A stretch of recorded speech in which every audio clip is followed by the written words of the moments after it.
대우의 레간자였나요? 소리 없이 강하다라는 캐치프라이즈로 소비자들에게 호평을 들었던 차량이 있습니다. 이 캐치프라이즈를 시계 브랜드에 접목시켜본다면 저는 단연 미도가 떠오릅니다. 생각해보면 미도는 조용했습니다. 요란한 광고가 있었던 것도 아니고 좋건 나쁘건 이슈몰이를 크게 한 적도 없었습니다. 그럼에도 언제나 만족도 높은 시계에 랭크되고 항상 시계 추천 리스트에 포함이 됩니다. 이런 미도의 저력은 어디에서 나오는 걸까요? 저는 미도의 완벽한 포지셔닝과 그에 맞춘 컬렉션으로 보고 있습니다. 자, 오늘은 미도의 멀티포트 M 크로노미터를 살펴보면서 미도가 강한 이유를 살펴보도록 하겠습니다. 멀티포트는 미도의 대표 라인업이기도 합니다. 특정 모델이 대표성을 갖는다는 건 브랜드의 개성이 잘 표현되어 있다거나 이 라인업이 소비자들에게 충분한 매력을 보여주고 있다는 말이기도 하죠. 저는 멀티포트 M 크로노미터를 경험하면서 과연 플래그십 모델의 자격을 잘 갖추고 있다는 결론을 내렸습니다. 그 이유를 차근차근 살펴보도록 하죠. 스펙부터 살펴봅니다. 오늘 보여드리는 모델은 두 종이지만 외적 요소가 다를 뿐 뼈대를 공유하고 있다는 점 확인하시기 바라겠고요. 스펙상 특이사항은 사이즈와 무브원트 정도가 있습니다. 42mm 사이즈로 남성 시계 평균 사이즈가 40mm라는 전제를 깐다면 약간은 큰 편이고요. 무브원트는 미도에서도 꽤나 강조하고 있는 미도 칼리버 80을 사용한 점 정도 짚고 넘어가겠습니다. 무브원트는 뒷부분에서 조금 더 이야기해보도록 하죠. 이 시계에서 가장 특징적인 부분은 단연 다이얼입니다. 그라데이션이 꽤 강한 노판 모델인데 색이 상당히 짙어서 어두운 환경에서는 검판과 크게 다르지 않습니다. 조명이 있는 경우에는 은은한 색을 표현하고요. 이 색감은 마치 멀티포트의 성격을 표현하는 것만 같습니다. 유색 다이얼, 특히 그라데이션이 들어간 다이얼은 단번에 눈에 들어오는 장점은 있지만 경우에 따라서 코디가 어렵다거나 금방 질릴 가능성도 있습니다. 그런데 멀티포트의 이러한 색 배치와 색상 선택은 이런 단점을 잡고 큰 범용성을 제시합니다. 다이얼에 있는 또 다른 흥미로운 장치는 패턴입니다. 30cm 정도로 가까워지면 세로 줄무늬 패턴이 보이는데요. 빗을 대고 그은 것처럼 입체감이 있습니다. 약간은 불규칙적이기도 하고요. 처음에는 깔끔해 보이는 외관에 어울리지 않는 선택이라고 생각을 했었는데 이게 장점이 꽤 있습니다. 어두운 계열의 다이얼은 빛 반사, 저는 거울 효과라 부르는 문제가 있는데요. 밝은 환경에서 마치 거울처럼 다이얼이 반사되는 경우입니다.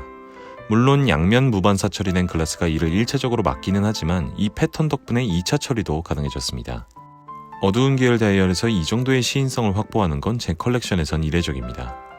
이런 다이얼 디자인은 호불호 영역이긴 하지만 취향에 맞는다면 아주 큰 강점이 있습니다.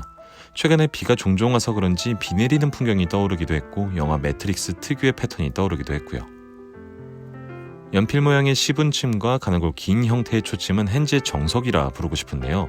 근사한 디자인과 마감, 또 적당히 볼륨감을 보여주는 입체감, 거기에 멋진 광의 야광 처리까지 시계 파츠에 대한 교과서가 있다면 이 핸즈들이 사례로 사용되는 건 어떨까 싶습니다. 인덱스는 살구빛에 가까운 컬러를 사용했는데 다이얼과 대비되어서 가독성을 확보하고 약간의 빈티지스러움을 표현합니다. 보시는 것처럼 두 가지 디자인을 혼용하고 있는 것도 특징이고요. 가까이서 보면 약간 샌드위치 형태임을 확인할 수 있는데요. 샌드위치보다는 음각으로 파낸 것 같은 표현이라서 멀리서도 입체감을 확인하기 좋습니다. 야광은 좀 놀랐습니다. 사실 별로 기대를 안 했었는데요. 면적이 넓지 않고 보통 드레시한 스타일의 시계들 야광 성능은 존재에만 의미가 있다고 생각을 했었기 때문입니다. 그런데 기대 이상으로 밝고 지속시간도 꽤 긴 편입니다. 미세하지만 핸즈 쪽 밝기가 더 좋은 점도 강점이었고요. 거칠지 않게 매끈하게 처리된 마감도 마음에 들었습니다. 3시 방향에는 날짜창과 요일창이 같이 있고 요일창의 경우는 두 가지 언어로 구분이 됩니다. 영어와 독일어로 구분이 되고 이건 새벽 시간쯤 변동이 있으니까 두 번째 언어를 만날 일은 없을 겁니다. 날짜창은 디자인 측면에서 호불호가 나뉩니다. 특히 이 시계는 깔끔한 디자인을 기본으로 하고 있어서 날짜창이 확실히 튀어 보이죠. 날짜창 배경을 좀 어둡게 맞춰줬으면 어땠을까 합니다. 대신 날짜창이 있어야만 시계를 사는 저에게는 매우 큰 장점입니다. 범용성이 큰 올라운더 워치로서의 역할에도 잘 어울리기도 하고요. 다만 저처럼 날짜창을 선호하는 사람에게도 일요일이 빨간색으로 구현되지 않은 건 아쉬웠습니다. 용도를 위로 돌리면 날짜창, 아래로 돌리면 요일창을 변경할 수 있고요. 앞서 스펙을 살펴볼 때 사이즈에 대한 언급을 했었습니다. 42mm로 조금은 크다고 말씀을 드렸었는데요. 이를 보완하기 위한 몇 가지 장치도 있습니다. 강한 그라데이션은 다이얼 외곽부를 구분하게 되고 챕터링에는 대비되는 하얀색 마커들이 있습니다. 다이얼 끝자락에도 경계선이 있고요. 작은 동그라미 인덱스와 큰 숫자 인덱스가 섞여 있는 데다가 날짜 요일창, 제법 너비가 있는 핸즈들이 시선을 분산시키기도 합니다. 여기에는 스트랩도 한 몫을 하는데요. 이 부분은 뒤에서 다시 살펴보겠습니다. 아무튼 17cm 제 손목에 올려보면 보시는 것과 같습니다. 정면에서 보이는 케이스는 광이 좋다는 점 외에는 특별한 점이 없었습니다. 폭이 좁아서 정면에서 볼 수 있는 부분 자체가 적기 때문입니다. 굳이 특징을 찾아보자면 러그가 좀 길어 보이는 점 정도가 있는데요. 대신 측면에는 포인트가 좀 있습니다. 길다고 말씀드린 러그는 경사가 급해서 측면에서는 짧다고 느껴질 정도고요. 측면은 무광 처리가 되어 있어서 흠집에도 강한 장점이 있습니다. 두께를 좀 이야기하고 싶은데요. 약 12mm 정도로 얇은 시계는 아닙니다. 그럼에도 상당히 얇아 보이는데요. 유광과 무광의 마감 조합이나 베젤 디자인 등으로 체감 두께가 꽤 얇습니다. 무엇보다 케이스백 디자인이 도움이 되는데요. 손목 너비보다 약간 작고 경사가 급하지 않아서 케이스백이 손목에 파묻히게 되고 옆에서는 전혀 보이지 않게 됩니다. 그래서 벗어났을 때와 착용 후의 두께가 완전히 다르게 느껴지고요.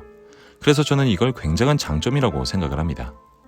이런 점들을 종합하면 이 시계의 디자인을 혼란이 만든 정돈이라고 할 수 있겠습니다. 다이얼부터 케이스까지 한 부분 한 부분의 개성이 상당히 강한데 이게 하나로 합쳐졌을 때 깔끔한 인상을 줍니다. 이건 미도가 디자인 목표를 잘 이해하고 있고 균형을 무척 잘 잡는다고 볼 수가 있겠습니다. 그리고 이 점이 이 시계가 사용자를 가리지 않는 모두에게 어필할 수 있는 장점을 제시합니다. 메탈 스트랩을 다 처분하고 하나만 남기라고 하면 저는 이 스트랩을 남길 겁니다.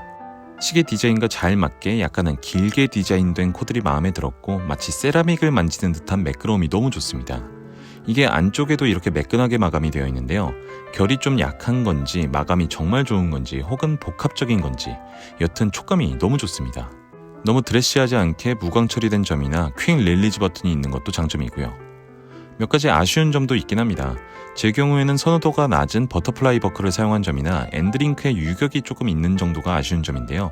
버클이야 선호도 문제니까 엔드링크만 조금 개선하면 거의 완벽에 가까워지리라 확신합니다.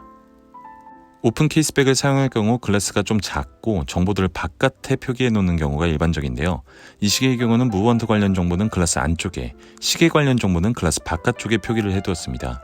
이렇다 할 의미를 찾을 구성은 아니지만 무척 시원해 보이는 느낌을 줍니다. 그 글라스 안에는 미도의 칼리버 80이 자리 잡고 있습니다. 미도의 다른 모델에 각기 다른 스타일의 칼리버 80이 사용되고 있는데요. 이 모델에 사용된 칼리버 80은 COSC 인증 크로노미터 시계라는 점과 실리콘 밸런스 스프링 사용을 강조하고 있습니다. 따라서 정확도와 내구성, 항자성 등에서 강점을 가지는 아주 강력한 무브먼트라고 볼 수가 있고 SI라고 적힌 디자인 포인트도 확인할 수가 있습니다. 당연히 사용하는 동안 아무 문제가 없었고 80시간의 파워 리저브는 역시 강력한 무기입니다. 사용하는 동안 저는 무브먼트에 대해서 의심하지 않았습니다. 브랜드가 주는 신뢰감, 스펙이 보여주는 강력한 특징들, 또 5년이라는 무시 못할 워런티 같은 점들이 무브먼트에 가질 수 있는 의구심을 잠재우기 때문입니다. 앞서 이 모델은 미도의 플래그십으로 부족함이 없다고 말씀드렸습니다. 이 말은 착용 상황에 제한이 걸린다거나 아쉬움이 눈에 띄는 상황이 없는, 다시 말하면 이렇다 할 흠이 없음을 의미합니다. 플래그십은 반드시 세상에 없던 혁신적인 디자인과 기능이 필요하다거나 대안 없을 최고의 모델만을 의미하는 건 아닐 겁니다. 누구나 불필요한 감정 소비 없이 만족할 수 있는 시계입니다. 그게 플래그십의 중요 덕목이라고 저는 생각을 하고요. 시계를 사기 위해서 우리는 고민을 하고 타협을 합니다. 브랜드, 가격, 완성도, 성능 등 많은 것을 따지고 많은 것을 포기하기도 하죠. 멀티포트 M 크로노미터는 타협하지 않아도 됩니다. 자, 그럼 저는 더 좋은 영상으로 찾아오겠습니다. 감사합니다.